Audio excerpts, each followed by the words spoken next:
அப்படியானால் இந்த ஜியூஸ் தேவனுடைய பண்டிகை, இதுல நீங்கள் வெறும் வரிசையாக ஒன்றை கவனித்துக் கொண்டே வருவீர் என்று சொன்னால், இது எல்லாமே சூரிய கடவுளுடைய பண்டிகையாகவே இருக்கிறது. ஜியூஸ் தேவனாக இருக்கட்டும், மித்ராவாக இருக்கட்டும், அது சால்னோவேஸாக இருக்கட்டும், யார் கொண்டாடுறதாக பாத்தீங்கன்னா சூரியன் பேஸ்லயே, சூரியனுக்காக சூரியனுடைய பண்டிகை, சூரியனுடைய பர்த்டே இப்படியே இருக்கிறது.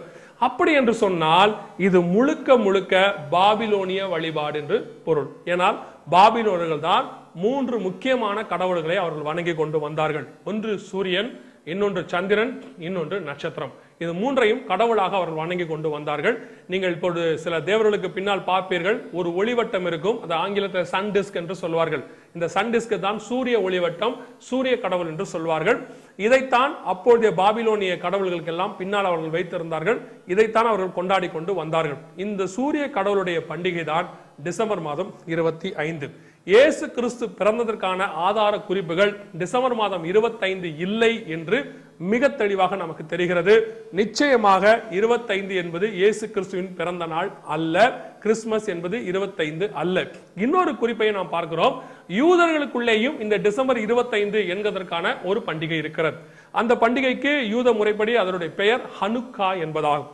ஹனுக்கா பண்டிகை அவர்கள் மிக விமர்சையாக கொண்டாடுவார்கள். இதை தமிழில் சொல்லும் பொழுது 8 கிளை பண்டிகை என்று சொல்வார்கள். பொதுவாக பாத்தீங்கன்னா 7 கிளை உள்ள பொன் குத்து விளக்கு என்று நாம் சொல்லுவோம்.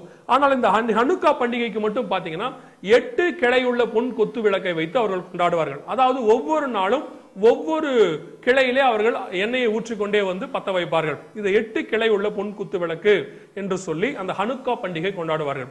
அப்படியானால் இந்த 8 கிளை உள்ள பொன் குத்து விளக்கு எங்கே வந்தது? இந்த ஹனுக்கா என்பது என்ன அப்படின்னு பாத்தீங்கன்னா, கிமு 168ல இந்த ஆன்டியாகஸ் போர் எபிபனஸ் ஜியூஸ் தேவனுடைய சிலையை கொண்டு போய் அங்க வைத்த பிறகு அங்கே இருந்த ஒரு புரட்சி கும்பல், அதாவது யூதர்களுக்குள்ளே இருந்ததான மதப்பற்று உள்ளதான ஒரு கும்பல் புரட்சிகர இயக்கமாக மாறி மக்கபெயர் என்பதாகும். அந்த மக்கபெயர் கும்பலில் சேர்ந்தவர்கள் எல்லாரும் சேர்ந்து இந்த ஆன்டியாகஸ் போர் எபிபனஸ்க்கு எதிராக கிளர்ச்சி செய்து அந்த ஆன்டியாகஸ் எபிபனஸனுடைய படைகள் எல்லாவற்றையும் விரட்டி அடித்து விட்டு அந்த அவன் ஸ்தாபித்த சிலைகள் எல்லாவற்றையும் தூக்கி வெளியே போட்டு தேவாலயத்தை சுத்திகரிக்க தொடங்கினார்கள். அதற்கு பேர் சுத்திகரிப்பின் பண்டிகை அப்படின்னு